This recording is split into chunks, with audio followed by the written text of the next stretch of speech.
Glória a Jesus. Meus irmãos, a paz do Senhor. Amém. Muito fraco para muita gente. A paz do Senhor. Amém. Quantos já sentiram a presença de Deus aqui nessa noite? Quantos concordam que esse é o melhor lugar para se passar um feriado como esse? Não, a gente vai fazer o barulho que o inferno não gosta, para ele entender que ainda tem 7.000 que não se dobraram. Quantos concordam que esse é o melhor lugar do mundo para se passar um feriado como esse? Diga glória a Deus. Aleluia, aleluia, aleluia, glória a Jesus. Que honra, que presente, que privilégio de Deus poder viver esse dia com vocês. Eu vou pedir para você ir abrindo a sua Bíblia, e aí eu otimizo o tempo para ir agradecendo. Abra comigo o texto sagrado, eu quero refletir com vocês no segundo livro dos Reis de Israel, capítulo de número 6, a partir do versículo de número 1. Segundo livro de Israel, segundo livro dos Reis de Israel, capítulo de número 6, a partir do versículo de número 1. Enquanto vocês vão localizando o texto sagrado, eu quero aqui falar da minha gratidão, da minha alegria, do quanto a minha alma está alegre no Senhor por viver esse dia com vocês.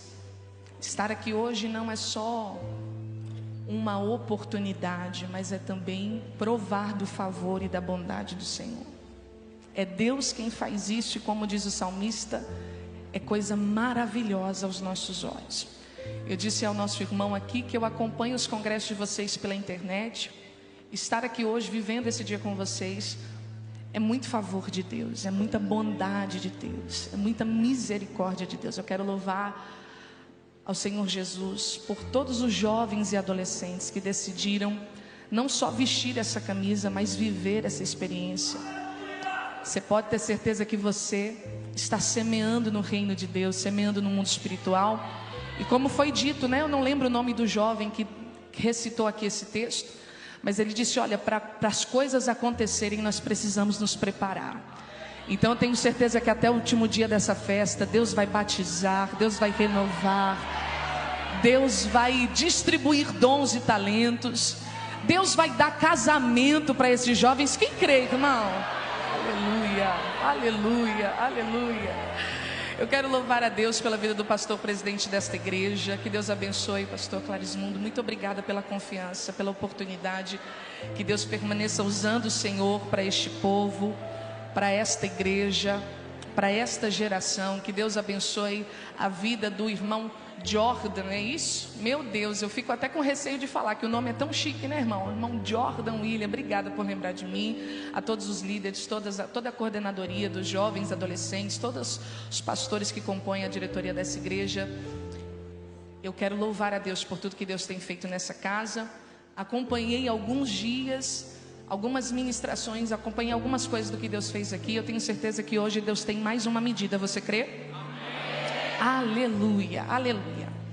Eu não quero criar nenhum tipo de competição, nem rivalidade, viu? Longe de mim fazer isso. Mas eu estou sentindo que esse lado aqui está mais animado, irmão. Vocês perceberam isso?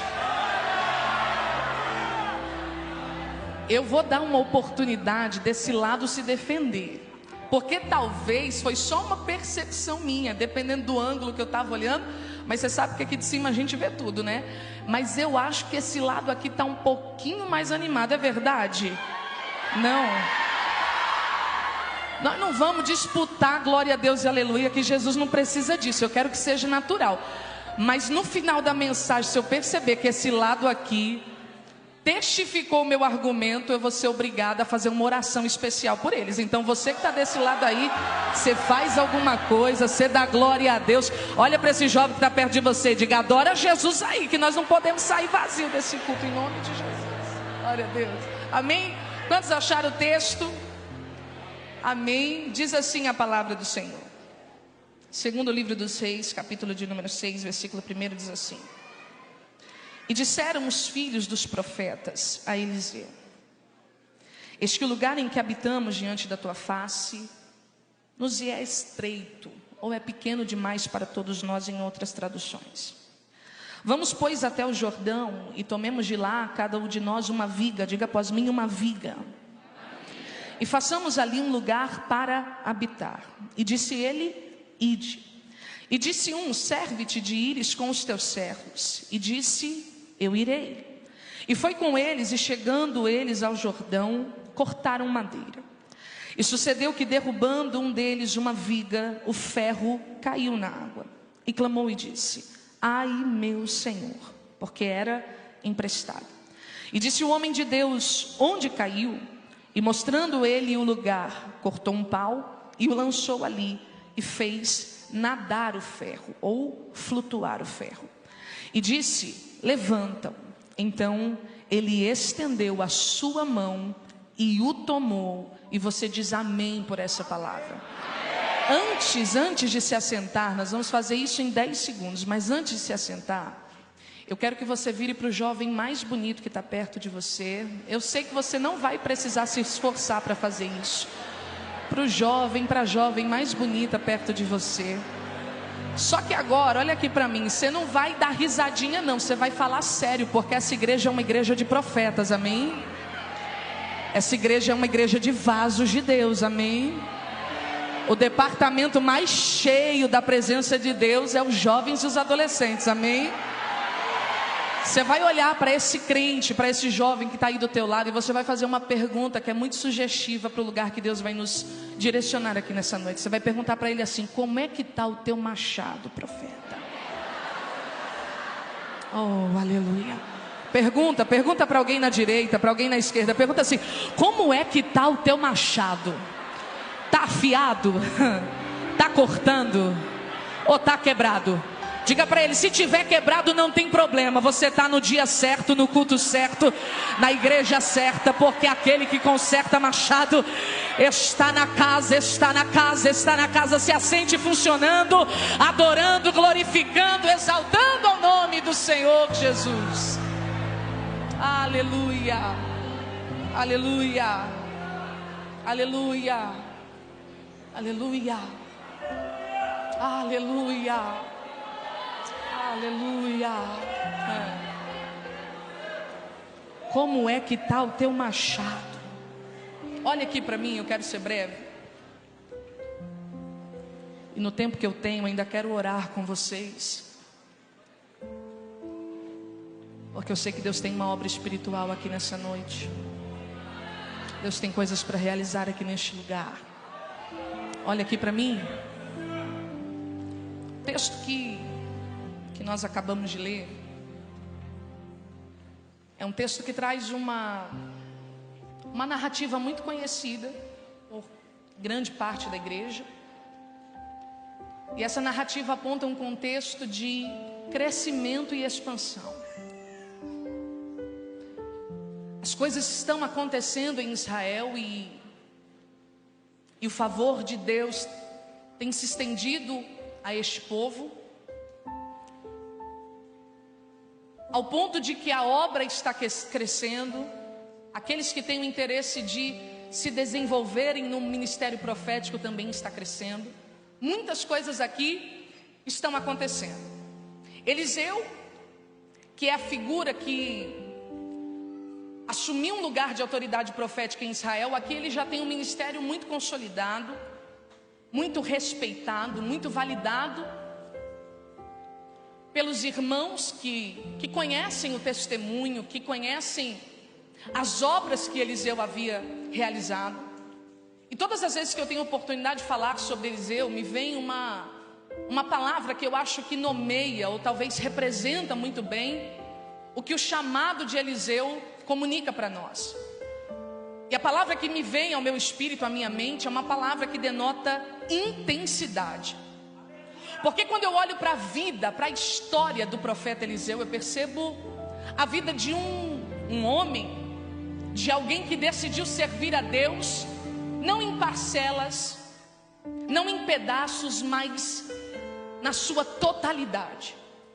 Quando nós olhamos para o chamado de Eliseu, nós vamos perceber A figura de alguém que não só viveu o chamado profético, mas antes mesmo de exercer o ministério profético, já era alguém que estava envolvido nos bastidores, envolvido no serviço, envolvido no trabalho.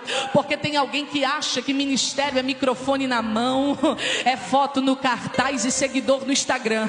Só que a verdade é que só colhe no altar, só colhe de um ministério frutífero quem de fato entende que não dá para servir a Jesus pela metade, não dá para se entregar pela metade, não dá para adorar pela metade, não dá para glorificar pela metade. E o que nós vemos é a vida de um profeta que antes mesmo de ter a oportunidade de profetizar diretamente, ou de realizar por meio da sua vida, de suas mãos, qualquer um dos milagres que Deus realizou no meio do seu ministério, nós vamos perceber um menino envolvido com o serviço, um menino interessado em estar na presença de Deus.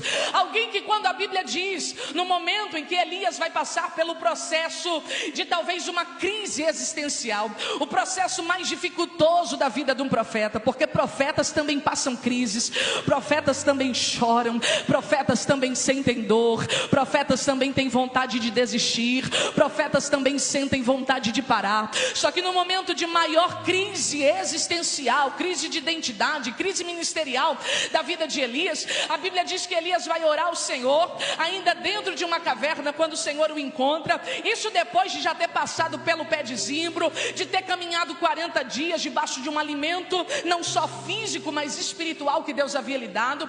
Nós vamos perceber que Elias retorna para um lugar de questionamento, de oscilação emocional e espiritual. Ele vai dizer: Senhor, derrubaram os teus altares, quebraram uma aliança contigo, mataram os teus profetas à espada e só eu fiquei.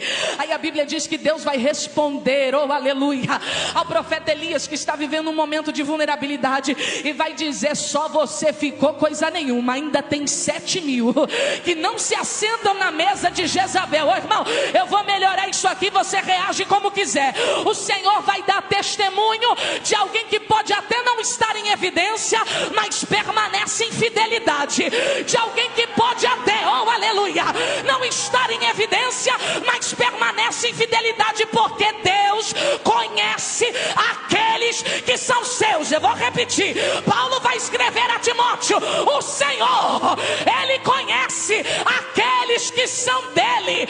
E o Senhor vai dizer: só sobrou você, coisa nenhuma, Elias, ainda tem 7.000 que não se assentaram na mesa de Jezabel, que não estão comendo do banquete de Jezabel, 7.000 que não se prostraram. Aí o Senhor vai dar uma diretiva para Elias, escute, e a direção é: você está querendo parar, recuar, desistir, mas ainda tem uma missão para você. Volta pelo caminho do deserto de Damasco, unge Hazael rei da Síria, Jeú rei em Israel, e Eliseu filho de Safate, profeta em teu lugar. Elias obedece, porque se tem uma coisa que profeta faz é obedecer. Elias obedece à direção de Deus. E o texto diz que quando Elias está retomando pelo caminho do deserto de Damasco, ele vai encontrar Eliseu lavrando a terra com a 12ª jumentas, com os bois, lavrando ali a terra. Ele está arando aquele território, ele está trabalhando, empenhado, engajado naquilo. Só que o texto diz que quando Elias aparece, se apresenta para Eliseu, Eliseu vai observar, e nós vamos perceber que da boca de Elias não sai uma única palavra. A única coisa que acontece é Elias estendendo a capa sobre Eliseu. Quando a capa é estendida para Eliseu, oh aleluia, Eliseu reconhece: isso não é um convite comum, oh aleluia. Isso não é uma oportunidade comum, oh aleluia. Isso não é um direcionamento comum. E tem algo que Deus me disse, eu quero dizer aqui para alguém entender. O Senhor me disse: Juliana, a capa só é estendida para quem Deus já falou o nome primeiro. Oh aleluia. A capa só é estendida para aquele que o céu deu o nome, deu o endereço, deu o projeto, deu o propósito. Quando Eliseu percebe a capa do profeta, que representa a autoridade, oportunidade sendo estendida para ele, ele entende: essa não é uma oportunidade comum, e oportunidades que não são comuns a gente não pode deixar passar.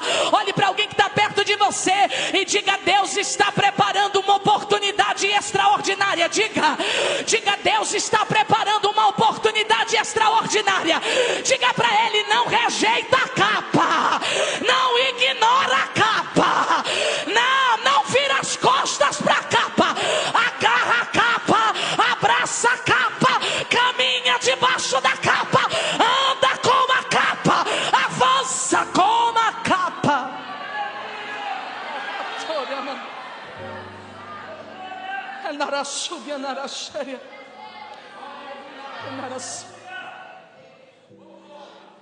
Deus diz que quando Eliseu percebe isso, eu estou falando sobre intensidade. Deus diz que Eliseu vai fazer um único pedido: eu posso me despedir dos meus pais.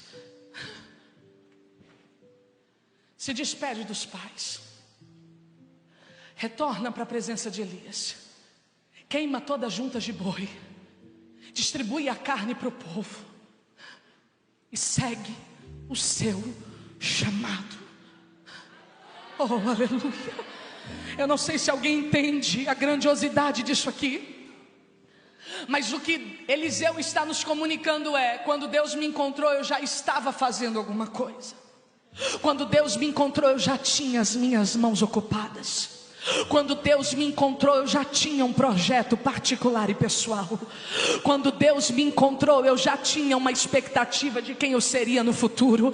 Só que quando Ele me apresentou o seu projeto, quando Ele me apresentou o seu projeto, o meu projeto foi queimado, o meu projeto foi anulado.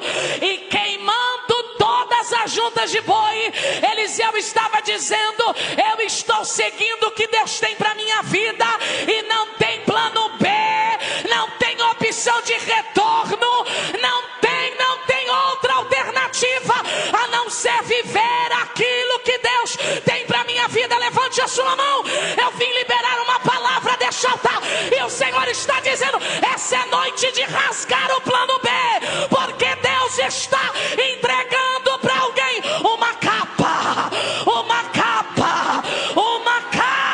diz o Senhor. Tem glória a Deus aqui no meu lado direito, tem glória a Deus aqui no meu lado esquerdo.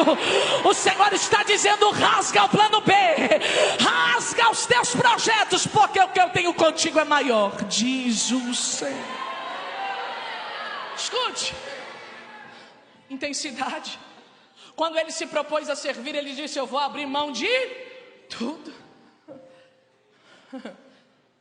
Eu não vou guardar nada num compartimento de reserva. Eu vou me entregar por inteiro. Quando Eliseu começa a caminhar com Elias, aprendendo com Elias, se desenvolvendo com Elias, nós vamos perceber que ao fim da chamada de Elias, há uma pergunta que vai nortear e balizar o destino deste profeta. E a pergunta de Elias para Eliseu é: pede-me o que queres, e assim eu te farei. Isso é muito sugestivo e revela também o que alguém tem no coração. Porque quando alguém dá uma oportunidade de alguém pedir o que quiser, é o que quiser. É o que alguém entender que é importante, que é interessante, que é viável. Só que quando Eliseu responde à pergunta do profeta Elias, já no fim da sua trajetória, nós vamos perceber que o que está no coração de Eliseu é uma vontade intensa de servir a Deus e sair de um lugar de mediocridade. Qual é? A resposta do profeta é: eu quero porção dobrada do Espírito que está sobre ti. Eu não quero porção dobrada do teu ministério, eu quero porção dobrada do Espírito que te usa. Eu não quero porção dobrada das tuas conquistas. Eu quero porção dobrada do Deus que te usa. Eu não quero porção dobrada das tuas oportunidades. Eu quero porção dobrada do Deus que é uma fonte inesgotável, do Deus que é uma fonte que não tem medida. Oh meu Deus, eu creio que eu estou pregando para uma geração, pastor, que tem sede e fome de Deus, e que não precisa da glória porque o pregador pede, não precisa levantar a mão porque o pregador pede, porque tem alguém dizendo: eu quero, eu só encho quem pede. Eu decaio, rebaixo. Tem alguém esperando ser cheio para pedir, e Deus está dizendo: eu estou esperando alguém pedir para eu encher. Porção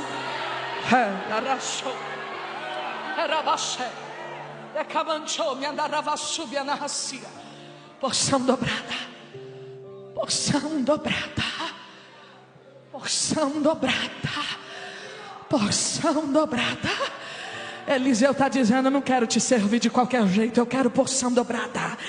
Eu não quero estar na igreja de qualquer jeito, eu quero porção dobrada. Eu não quero participar do congresso e não sentir nada, eu quero porção dobrada. Eu não quero vestir a camiseta e só tirar uma foto para renovar o feed do Instagram. Eu quero é porção dobrada. Eu quero é experimentar os mistérios de Deus. Eu quero é escutar os segredos do Senhor. Eu quero é experimentar o sobrenatural. Porção dobrada.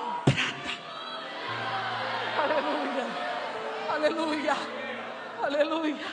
Escute, a chamada de Eliseu é marcada pela verdade de um homem que decidiu ser intenso. Prova disso também reverbera na execução do seu chamado, do seu ministério. Eliseu já começa a sua chamada sarando as águas amargas de Jericó, multiplicando recursos, abençoando pessoas. E esse homem foi tão usado, tão usado, tão usado, que a Bíblia diz para nós que quando um corpo foi lançado na cova em que Eliseu havia sido sepultado, havia tanto poder de Deus na vida desse homem, que até morto ele realizava milagre.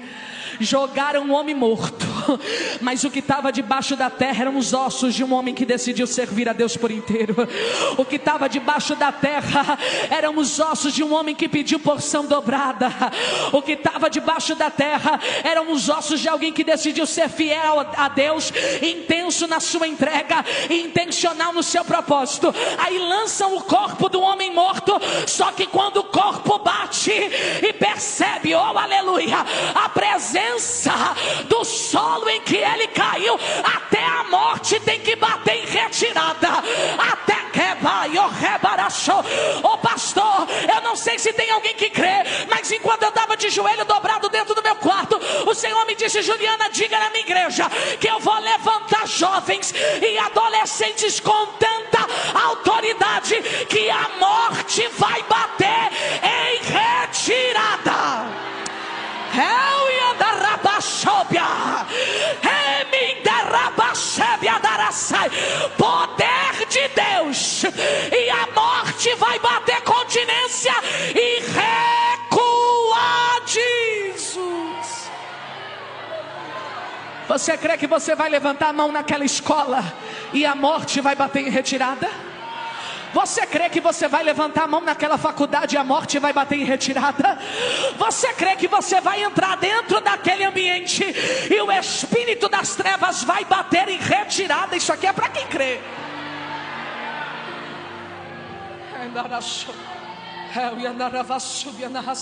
Olha aqui, sinais, milagre, intensidade.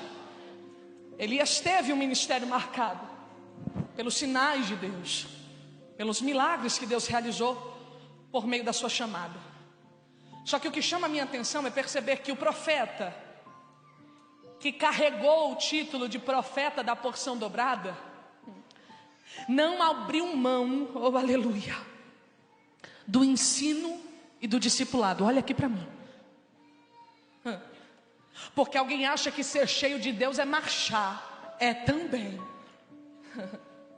Alguém acha que ser cheio de Deus é falar em línguas. É também.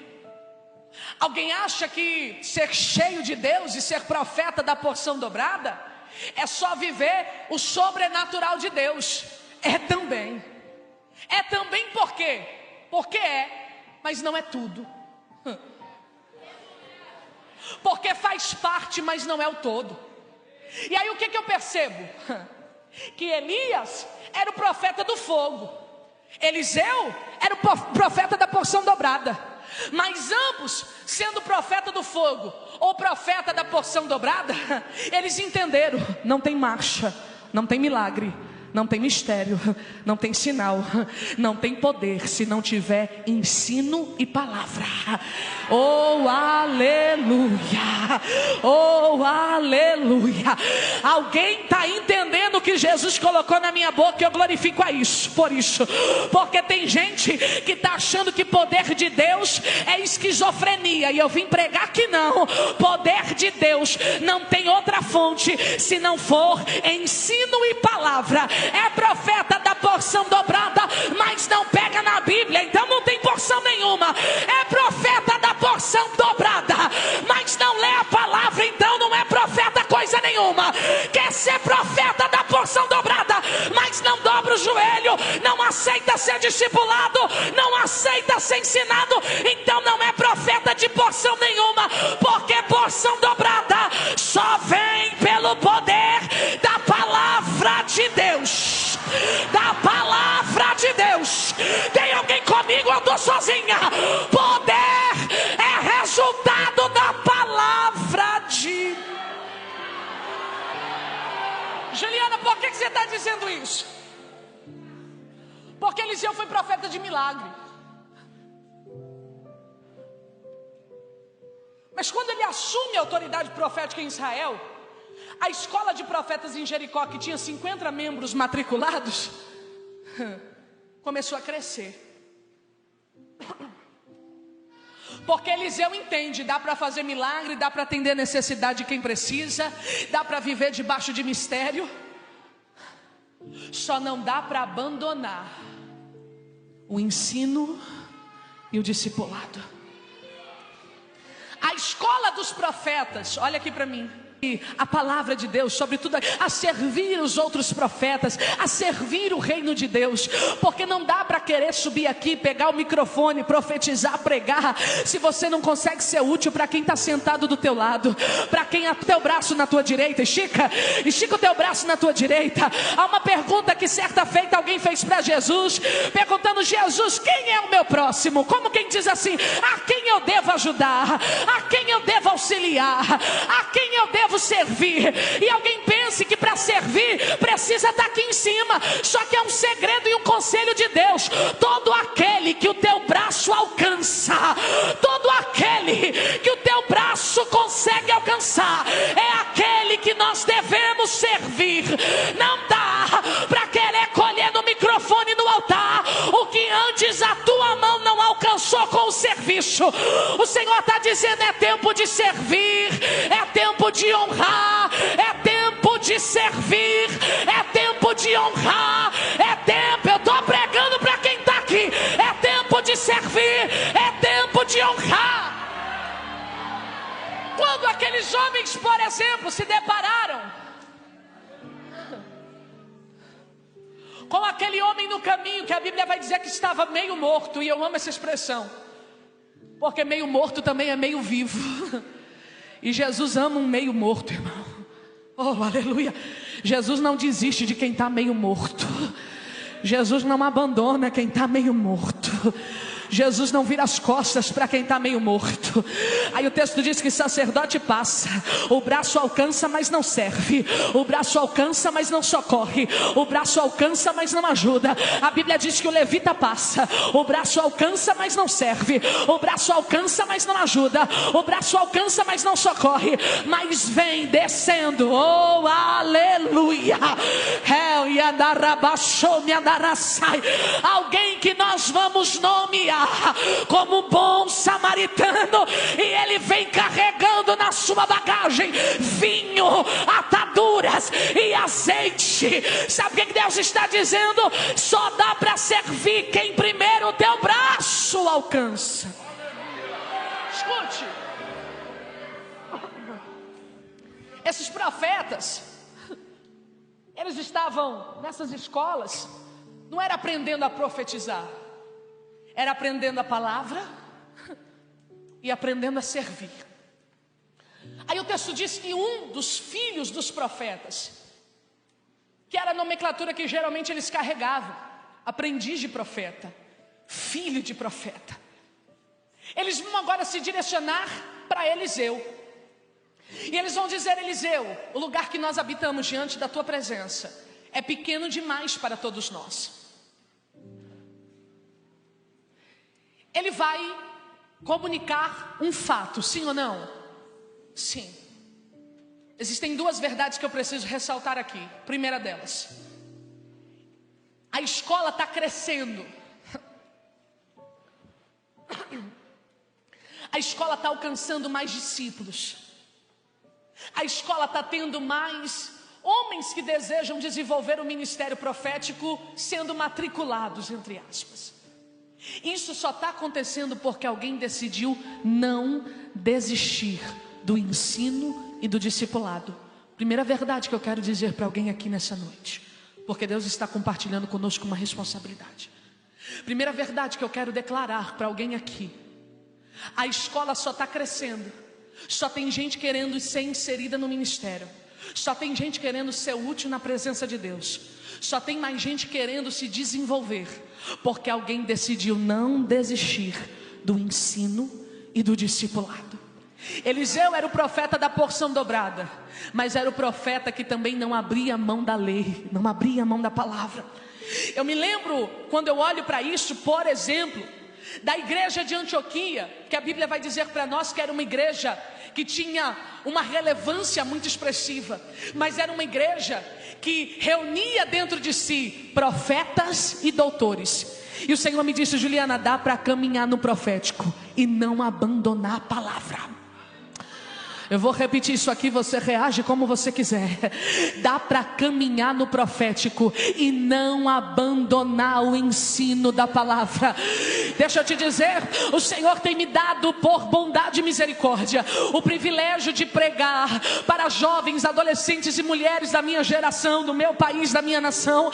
E eu tenho percebido que parece que quando a gente chega aqui, a gente precisa inventar alguma coisa, porque parece que a palavra não é mais suficiente. Se a gente abre a Bíblia, lê o texto, explica o texto e aplica o texto, parece que alguém fica sentado de braço cruzado, esperando algo miraculoso acontecer, esperando algo extraordinário acontecer, porque parece que a exposição da palavra não é mais suficiente. Aí quem não tem certeza do chamado, quem não tem convicção do que Deus entregou na mão, acredita que precisa falar o que Deus não disse, entregar o que Deus não entregou, abrir o que Deus não abriu, fechar o que Deus não fechou, para tentar provar alguma coisa para alguém. Só que eu estou pregando para uma geração que está crescendo na escola de profeta, e quem cresce na escola de profeta não cresce para entreter a igreja, não cresce para enganar a noiva, cresce debaixo de um alimento sólido.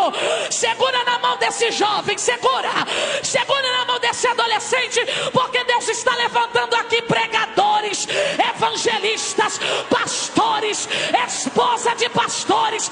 Deus está levantando doutores, mestres e profetas. Segura na mão dele, segura na mão dela e diz para ela: não abandona a palavra.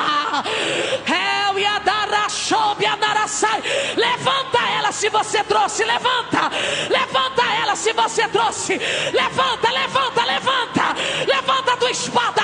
A palavra é suficiente, a palavra é suficiente, a palavra é inerrante, a palavra é poderosa, a palavra é viva, a becaio é eficaz, ela é suficiente. Fica com a palavra, prega a palavra, ora a palavra de Jesus. A geração da palavra veio, a geração da palavra veio, a geração da palavra está aqui.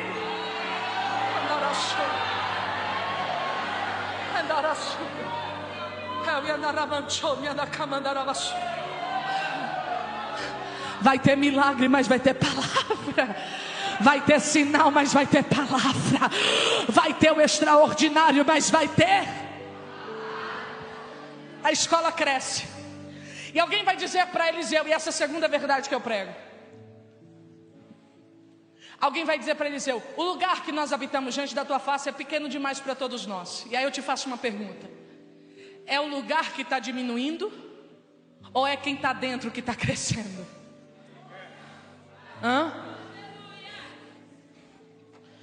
Eu vou repetir a pergunta. Quando alguém diz assim: Eliseu, o lugar que nós habitamos diante da tua face está pequeno demais. E a pergunta que eu faço para alguém é o lugar que está diminuindo? Ou é quem está dentro que está crescendo? Ramancho me andar a céu.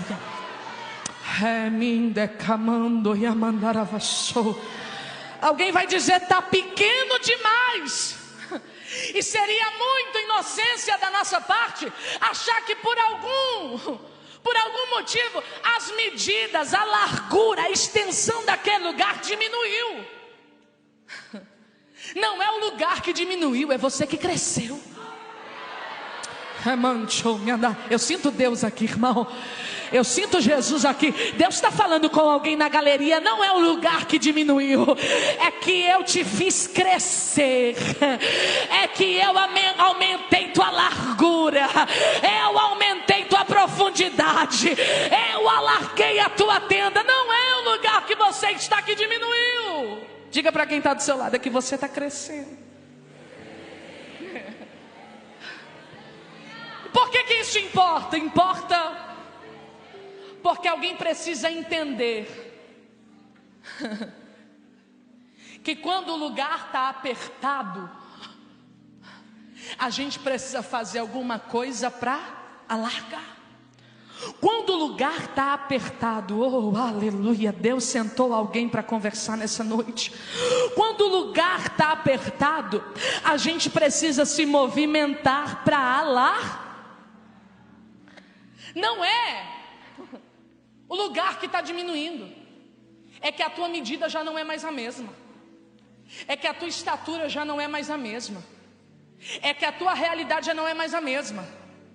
Deixa eu compartilhar um negócio aqui. Talvez alguém vai se identificar. Eu acho difícil, que vocês não têm cara de pobre, vocês têm cara de rico. Diga glória a Deus. Todo mundo aqui cresceu, aleluia, recebendo o melhor, com toda a provisão. Não é verdade? Ninguém aqui nunca passou falta de nada. Não foi o meu caso. Lá em casa a gente ouvia a seguinte coisa: corpo de pobre não tem tamanho, pé de pobre não tem tamanho. E o que a gente recebesse, a gente tinha que agradecer.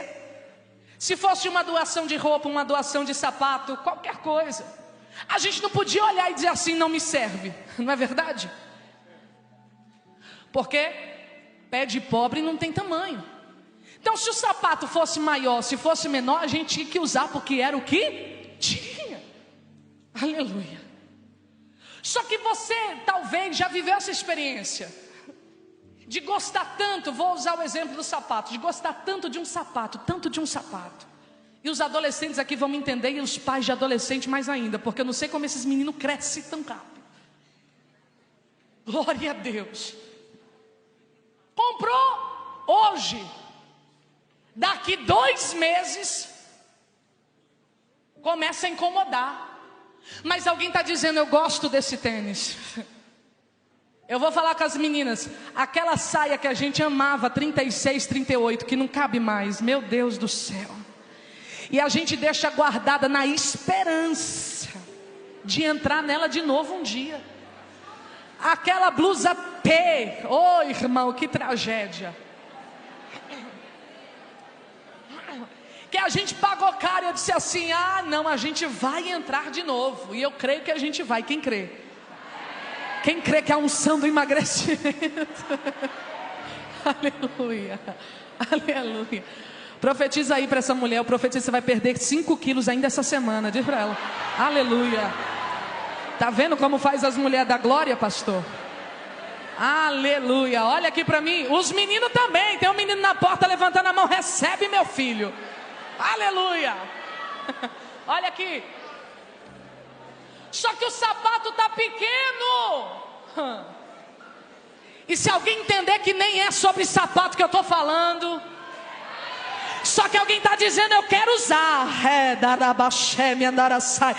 vai entrar, só que o pé está criando bolha, está criando calo, está doendo, está sangrando, e alguém está insistindo em tentar caber onde não cabe mais. Me ajude a pregar, segura na mão desse jovem e diga: você está crescendo, tem coisa que não cabe mais, tem coisa que não serve mais. Joga esse sapato fora que está machucando, joga fora, bloqueia, exclui, porque não serve mais, não cabe mais, não entra mais. Sabe o que acontece com o pé da gente no sapato? É a mesma coisa que acontece quando você tenta ficar num ambiente que não te cabe mais. Quando você tenta permanecer numa amizade que não te cabe mais, numa mesa que não te cabe mais, numa roda que não te cabe mais, num relacionamento que não te cabe mais. Deus está usando a minha boca para conversar com alguém e para dizer: você está em fase de crescimento. Eu amo a Bíblia, porque a Bíblia diz que Ana, quando gera Samuel, antes de gerar, ela faz um voto no altar, e o voto é: Senhor, se o Senhor se lembrar da tua serva e me deres um filho varão, eu vou devolver no teu altar, e ele vai te servir todos os dias da sua. Quando o menino é desmamado, a Bíblia diz que Ana vai deixar Samuel no templo. Samuel vai crescer. Só que o voto não é só de entrega, também é de manutenção. E o texto diz que todos os anos Ana sobe ao templo em Siló, e a Bíblia diz que Ana tecia uma estola sacerdotal para o menino. Ai, irmão, se você entender isso aqui, eu volto para Ipiranga feliz e contente, realizada. De ano em ano, Ana vai tecendo uma estola sacerdotal para o menino. E por que ela faz isso de ano em ano? Porque a medida do ano passado não é a mesma, oh aleluia, do ano presente. Levante a sua mão, por gentileza, levante a sua mão. O Senhor está dizendo: eu tenho uma nova veste para você, eu tenho uma nova estola para você, eu tenho um novo grau de maturidade para você, eu tenho um novo nível de autoridade para você. Levante a mão quem quer receber e dar glória, quem precisa. O Senhor está dizendo: eu tenho uma nova medida, não te cabe mais, o teu passado não te cabe mais, o que você viveu até hoje te trouxe até aqui, mas para o novo nível que Deus quer te levar, Ele está dizendo: alarga a medida, expande a medida, aumenta a medida. Tem alguém comigo? Aumenta. Deus vai dar crescimento, Deus vai dar crescimento. Diz. Eu encerro. Eliseu, o lugar que nós habitamos diante da tua face é pequeno demais para todos nós. Foi o lugar que diminuiu ou foi eles que cresceram? Amém. Então vocês entenderam, posso seguir. São eles que estão crescendo, o lugar já não comporta mais, a medida já não corresponde mais. Só que quem vai evidenciar o fato, eu não vou dizer aqui reclamar, mas quem vai evidenciar o fato é alguém que se apresenta não só com um problema, mas com uma proposta para resolver. E eu amo isso daqui, irmão. Ô, irmã Juliana, não tinha uma palavra mais light não para os adolescentes? Eu só consigo pregar a Bíblia e nada mais.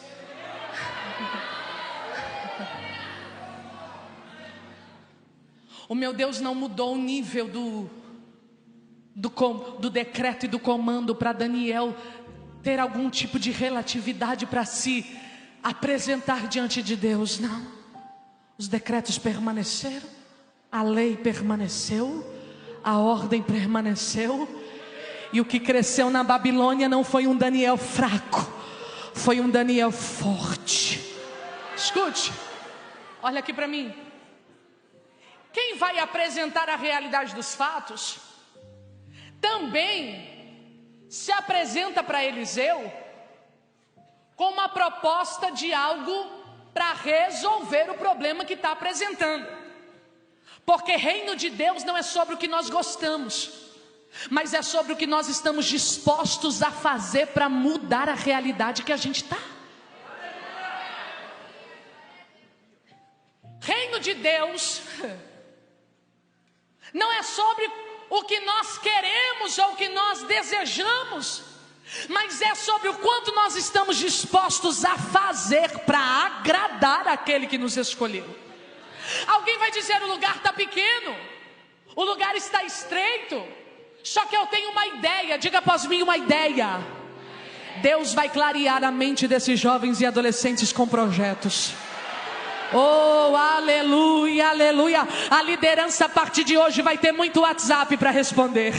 A liderança a partir de hoje vai ter muita reunião para fazer, porque alguém vai procurar dizendo: Deus me deu uma ideia, Deus me deu um projeto, Deus falou comigo. Quem crê receba, porque Deus vai iluminar as faculdades mentais de alguém. Deus vai dar projeto relevante e vai dar graça para alguém executar. Quem crê? Está pequeno, mas eu tenho uma ideia. E se cada um de nós, diga para mim, cada um de nós, porque se for para uma pessoa cortar 100 vigas fica pesado, sim ou não? Mas se for para 100 pessoas cortar uma viga, dá para fazer ou não dá? Aleluia. Há quem diga que a obra de Deus é pesada, e eu vou te dizer que não é que é pesada, é que tem muita gente sem fazer, e aí quem está fazendo pega o peso de todo mundo.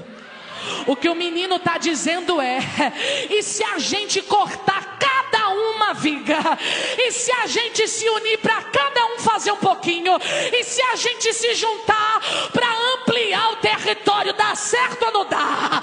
Dá bom ou não dá? O problema é que a gente quer viver o dia todo fazendo o que quer, viver como se não servisse a Deus, viver como se não adorasse a Deus. Acorda, não dobra o joelho, não abre o jejum, não faz uma consagração, não lê a palavra, aí vem para a igreja de cara feia, cruza o braço, senta aí como se fosse telespectador ou espectador e fica dizendo: eu quero ver o que vai sair do conjunto, eu quero ver quem vai solar, se vai conseguir, eu quero ver quem está dirigindo o culto que vai fazer, eu quero ver se essa pregadora é tudo isso mesmo. Irmão, eu não vim aqui para atender a expectativa de ninguém, eu vim aqui como profeta dar um recado de Deus.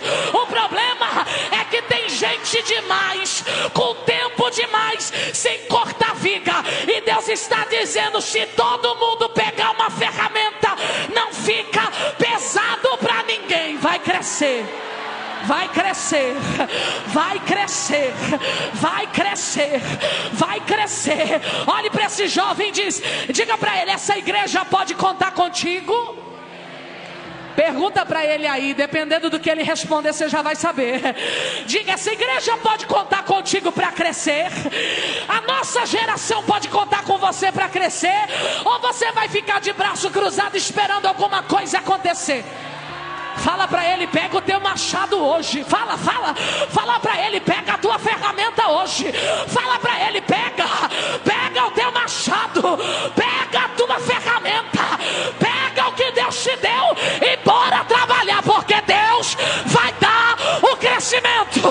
Deus vai dar o crescimento. Paulo plantou, Apolo regou, mas quem deu o crescimento?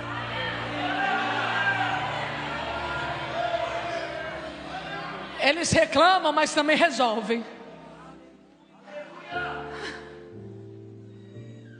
Vamos até o Jordão. Em 5 minutos eu encerro. É no Jordão que a narrativa desse texto vai mudar completamente. A ideia é boa, a motivação é boa, o projeto é bom. Mas obra de Deus, chamado de Deus, ministério em Deus, inclui assumir riscos. E se você não está pronto para assumir riscos, você não está pronto para viver o sobrenatural. Se você não está pronto para assumir riscos, você não está pronto para viver o crescimento de Deus. Se você não está pronto para assumir riscos, você não está pronto para viver a totalidade da promessa, como nós tanto estamos cantando nesses últimos dias. Eles vão para o Jordão, uma distância de 8 a mais ou menos 10 quilômetros de Jericó. Todos os filhos dos profetas com um machado na mão. E o texto diz que esse machado era emprestado. E eu amo isso daqui, porque eles não têm o que eles precisam, mas não é porque eles não têm que eles vão deixar de fazer. Eles não têm, mas conhecem alguém que tem. E eles vão buscar com quem pode emprestar. E Deus ainda empresta machado. Oh, irmão, Juliana, eu não prego porque eu não sei pregar. Deus ainda empresta machado. Juliana, eu não canto porque eu não sei cantar. Deus ainda empresta machado. Juliana, eu não intercedo porque eu não sei interceder. Deus ainda empresta machado. Não é porque eu não tenho o que eu preciso que eu vou deixar de fazer o que precisa ser feito. Eu vou atrás de quem? Buscar-me-eis e me achareis, quando me buscardes de todo o vosso coração. Pedi, pedir, e dar-se-vos-á. Pedi, pedir, e dar-se-vos-á. Pedi, pedir, e dar-se-vos-á. Você quer as nações? Pedi, pedir, e dar-se-vos-á. Você quer um chamado? Pedi, pedir, e dar-se-vos-á. Você quer o dom de cura? Pedi, pedi, e dar-se-vos-á. Você quer palavra de sabedoria? Pedi, pedi, e dar-se-vos-á. Você quer palavra de conhecimento? Pedi, pedi, e dar-se-vos-á. Você quer receber o dom de línguas? Pedi, pedi, e dar-se-vos-á. Você quer o dom da fé? Pedi, pedi, e dar-se-vos. Pede. Pede, pede, pede. Eu estou vendo alguém chorar. Pede, pede. Eu estou vendo alguém de olho fechado pedindo. Pede, pede, pede. Jesus, me dá o dom da palavra, me dá entendimento da escritura, me dá fé, me dá o dom de cura, me dá, Jesus. E Deus está disposto a emprestar machados aqui. Eu encerro. Machado era emprestado. Aleluia. Eles estão ali no Jordão cortando madeira, que seria a matéria-prima que eles usariam para construção da nova escola, para a expansão do projeto de crescimento. O projeto é bom, a motivação é boa, mas viver o crescimento inclui assumir riscos. Aqui o texto se desdobra, e a Bíblia diz que enquanto tem alguém cortando uma viga de madeira, há um grito que vai ser entoado na conotação que denota alguém talvez reconhece ou expressa tamanha agonia e desespero, e a expressão é: ai meu Senhor. Qual é o fato aqui presente? Alguém está cortando a viga de madeira, mas a ferramenta que ele utilizava, o ferro do machado, caiu enquanto ele cortava. E talvez por conta da força empregada, talvez por conta do empenho empregado, a viga, que poderia muito bem cair no chão, cair perto, caiu no Jordão. Oh, aleluia. E eu não quero me levantar aqui como advogada desse aprendiz de profeta, que esse não é o meu lugar. Eu deixo o direito para Tati. Eu não quero me levantar como a defensoria deste menino. Só que o Senhor me fez olhar para esse texto por outra perspectiva. Porque o Senhor me disse: Juliana, machado quebrado é sinal de machado usado. Oh, aleluia. Eu sei que a gente julga de imediato, dizendo: ó lá, quebrou, ó lá, soltou. E eu não estou aqui anulando a responsabilidade que esse menino tinha com a ferramenta que ele operava, com o instrumento que ele manuseava.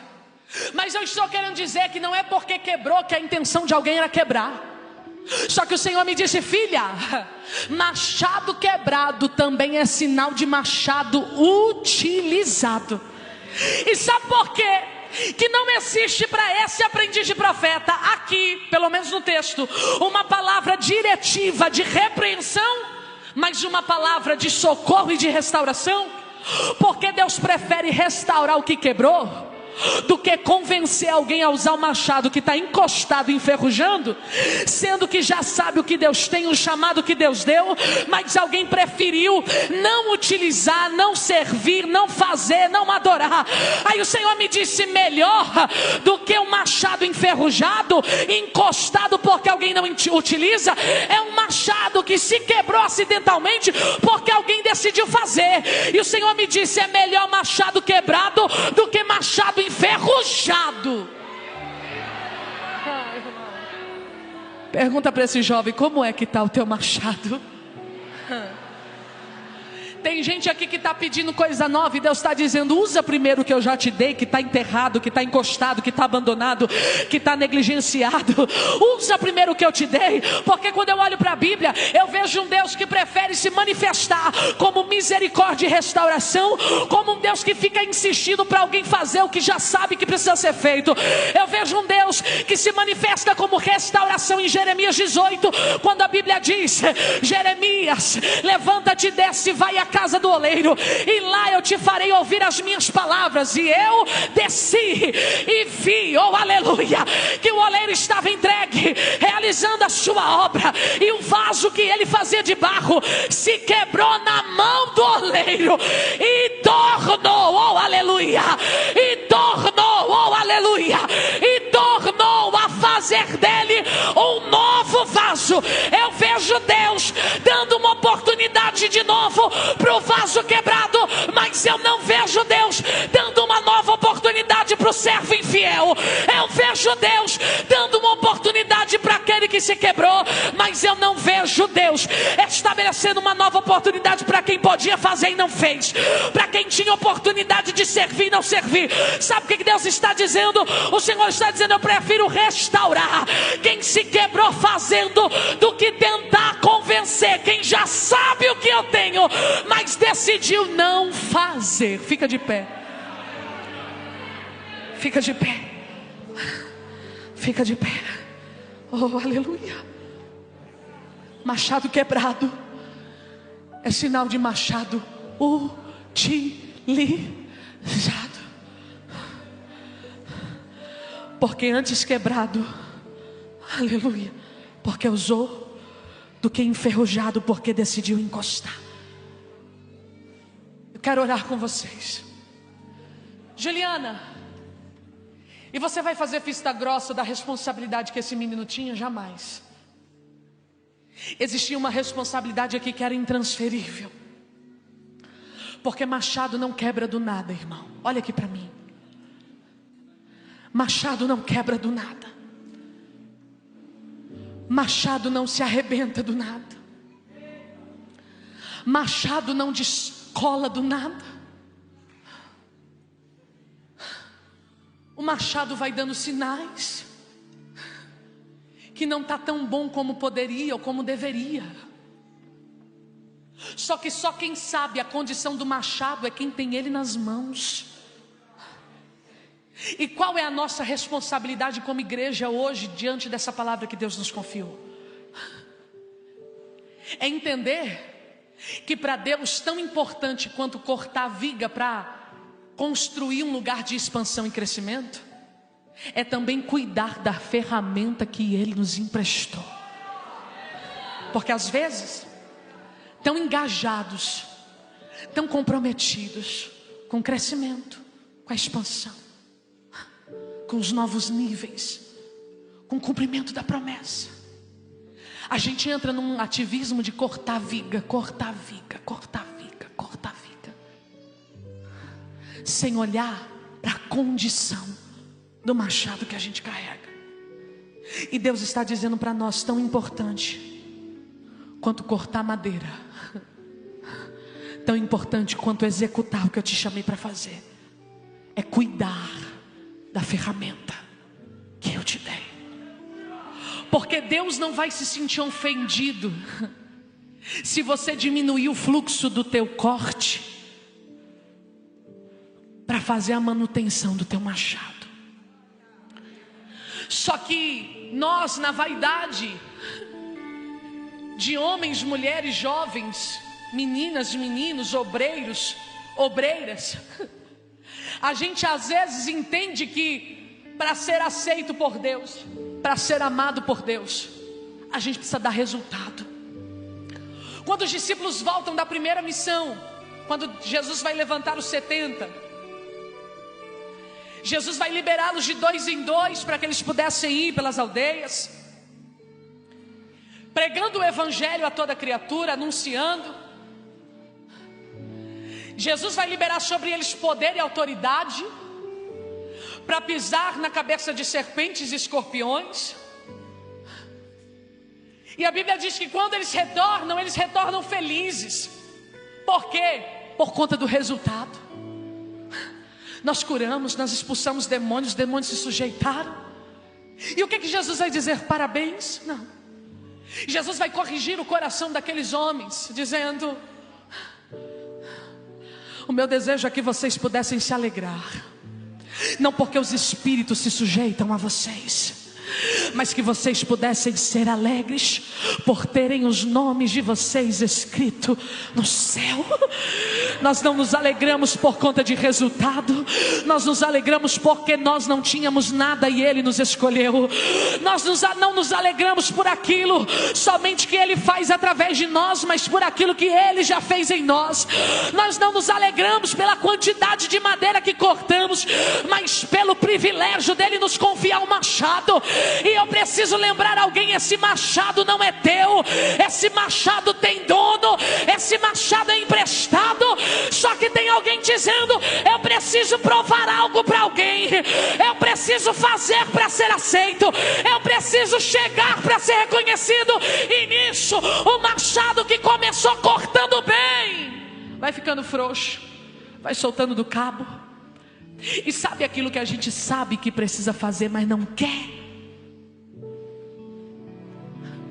Há uma frase que eu anotei aqui para não esquecer, de Abraham Lincoln. Ele vai dizer: se eu tivesse 6 horas para derrubar uma árvore, eu passaria 4 horas afiando o meu machado. Sabe o que é isso? E aí nós voltamos ao que Deus está falando desde o começo desse culto. O que importa não é só a execução daquilo que Deus nos confiou, mas o cuidado que nós temos com aquilo que Ele colocou nas nossas mãos. O machado, o ferro do machado, tem alguém para louvar. Quem vai louvar? Vocês. Ali, glória a Deus. Já vai preparando porque nós vamos orar. O machado cai no Jordão. O ferro do machado cai no Jordão. Um rio sujo e profundo. E alguém pode pensar: caiu lá, não tem mais jeito. Só que eu vim pregar nessa noite para te anunciar o Deus que restaura machados. Oh, aleluia. Oh, aleluia. Enquanto eu orava dentro do meu quarto, o Senhor me dizia: Juliana, diga à minha igreja que essa noite é noite de restaurar chamados, de restaurar ministérios, de restaurar machados, de colocar de novo, oh aleluia, no lugar aquilo que talvez fugiu do planejamento de alguém, fugiu da alçada de alguém, fugiu do governo de alguém, fugiu do controle de alguém. Alguém vai perder o ferro do machado no Jordão e vai exclamar: ai meu Senhor. Uma expressão que denota desespero, agonia, expressão de morte. Alguém que sabe: agora não tem mais jeito, como eu vou dar conta? Era emprestado, só que vem Eliseu. Eliseu não vem repreendendo, não vem julgando, não vem amaldiçoando, não vem sentenciando. Ele vem dizendo: me fala aonde caiu, me fala aonde caiu. Por quê? Porque se você souber onde caiu, Deus pode restaurar. Fecha os teus olhos no teu lugar, fecha os teus olhos. Jesus está aqui. Jesus está conversando seriamente com alguém. E talvez alguém está dizendo: caiu porque não cuidou direito. Talvez. Caiu porque não fez da forma certa. Só que Deus me trouxe aqui para dizer: eu vi a intenção do teu coração, eu vi a motivação do teu coração. E eu sei que o que quebrou, não quebrou porque esse era o teu desejo. Quebrou porque você deixou de cuidar como deveria daquilo que eu te confiei. Como é, Juliana, que eu cuido do meu machado? Orando. Como é que eu afio o meu machado? Me relacionando. Como é que eu preparo o meu machado? Dependendo dele. Sabe por quê? Porque se nós entrarmos num movimento, passarmos por essa porta, acreditando que é só mais um culto, que é só mais um congresso, que é só mais um dia, que é só mais uma mensagem, que é só mais um louvor, que é só mais um coral, que é só mais uma festividade, o machado vai continuar vulnerável. O machado vai continuar sem conseguir alcançar a totalidade do que ele pode. Só que Deus está dizendo: é tempo de nós olharmos para o machado, é tempo de nós avaliarmos o nosso machado, é tempo de começar a apertar a ferramenta, a cuidar da ferramenta, a fazer a manutenção da ferramenta, porque o machado preparado é um machado que glorifica o nome do Senhor. Talvez a maneira como eu preguei aqui nessa noite, você pense: é tempo de manutenção, e não está errado. Só que eu queria fazer alguém olhar esse machado não só como instrumento, mas olhar esse machado como se fosse você. Deus não quer só teu resultado, Deus quer você primeiro. É por isso que Paulo vai dizer a Timóteo: meu filho, medita nestas coisas, prega a palavra, medita na palavra, ensina a palavra, mas antes disso, cuida de ti mesmo, porque Deus não quer teu ministério, Deus quer você. Deus não quer tuas habilidades, Deus quer você. E sabe o que Deus está dizendo? Eu permiti o ferro cair para não te perder depois. Eu permiti perder o ferro para não perder você. Rebarachel e anarabassude.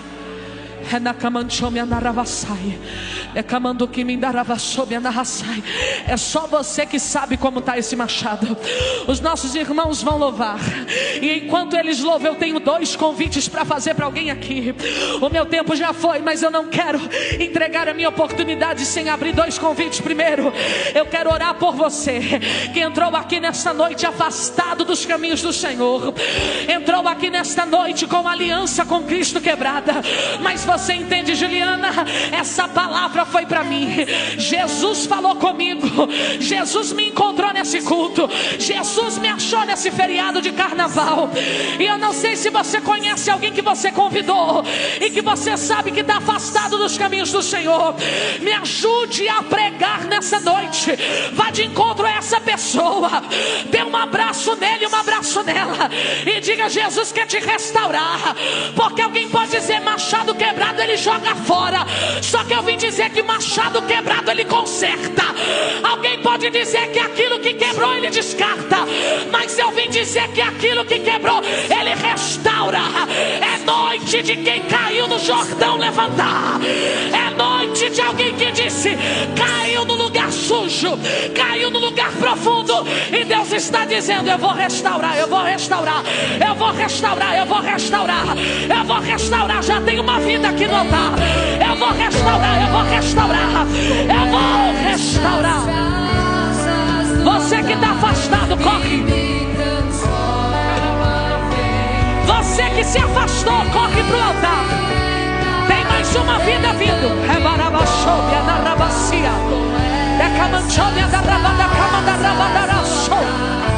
Ele está restaurando.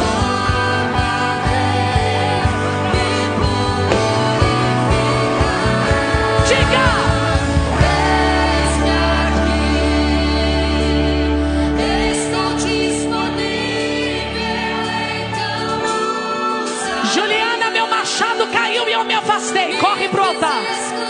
Corre pro altar, porque é noite de salvação, é noite de restauração, diz o Senhor.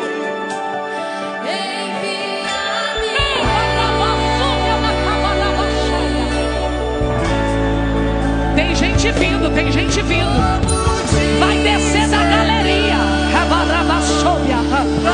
Vai descer da galeria, porque Deus está chamando de volta. Deus está chamando de volta. Para ser usado pra tua glória.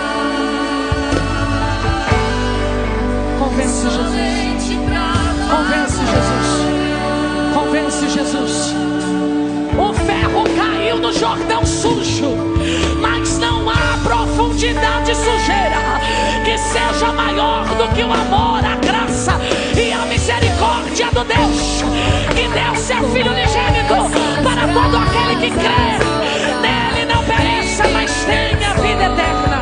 Vem pra cá, vem pra cá. Então me toca com essas brasas do altar e me transforma. Já tem alguém aqui na frente sendo renovado. Corre pro altar. Jesus está salvando aqui nessa noite. Tem alguém para glorificar?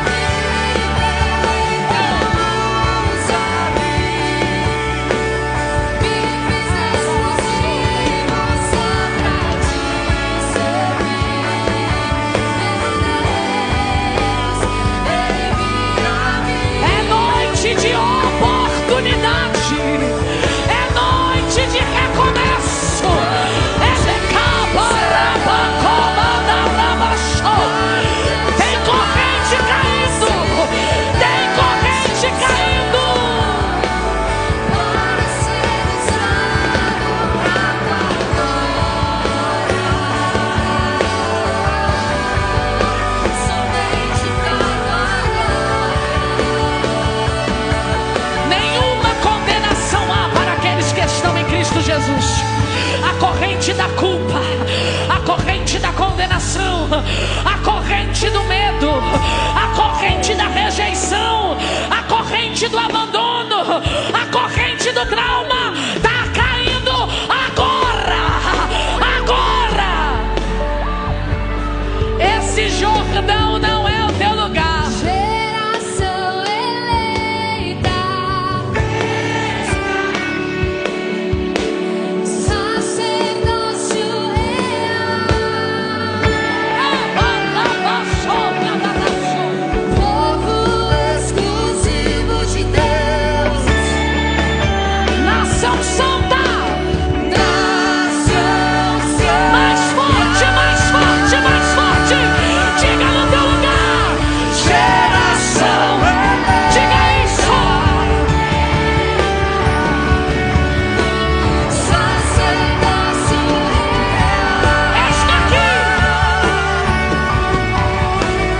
povo exclusivo de Deus, O mais forte que você puder. nação santa. Pula do chão e declara: eis-me aqui. Eis-me Rebarabachônia da rabaçúbia. estou te Da camada, camada, rabada, camada, rabaçô. Rebida, camanchônia da rabada, camada, rabaçai. fiz exclusivo Você é dele. pra ti. Você é dele. Você tem dono. Envia-me.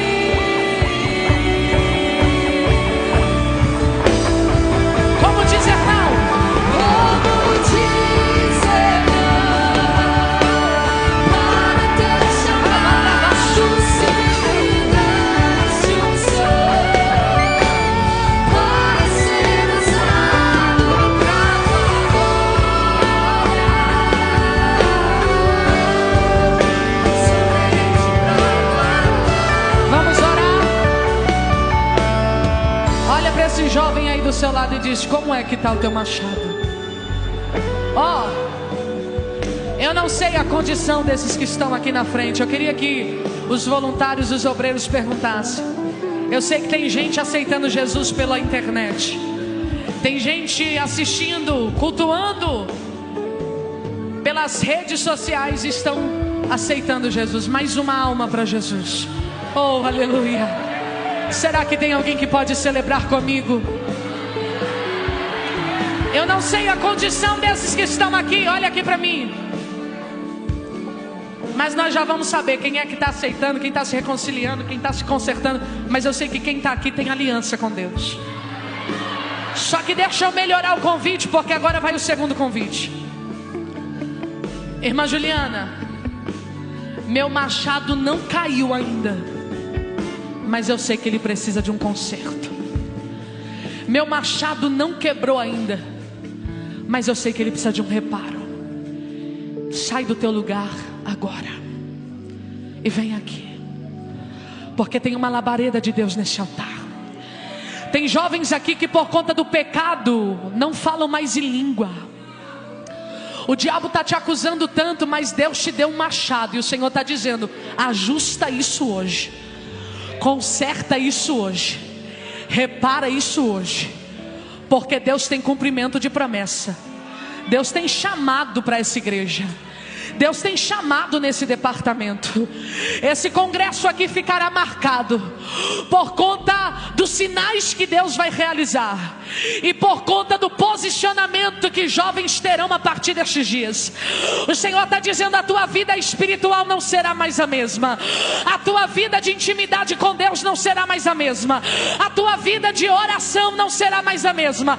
E aqui no altar não é para aqueles que querem servir de qualquer jeito, é para quem quer porção dobrada, é para quem quer machado afiado, é para quem quer ser útil na presença de Deus. Corre para o altar. Eles vão terminar de louvar e nós vamos orar. E quem ainda não é batizado com o Espírito Santo, Deus pode batizar hoje. Quem ainda não recebeu o dom de línguas, Deus pode te dar o dom hoje. Quem ainda não tem dom de discernimento, Deus pode dar hoje. Deus vai emprestar machado aqui. Tem alguém para orar comigo? Tem alguém para orar comigo? Tem alguém para orar comigo? Tem alguém para orar comigo? Ah, Jesus, eles são teus, eles são teus, eles são teus. A tua palavra diz: não foram vocês que escolheram a mim, mas eu escolhi a vós. Eu vos escolhi, vos nomeeis para que vades e deis frutos, e o vosso fruto permaneça.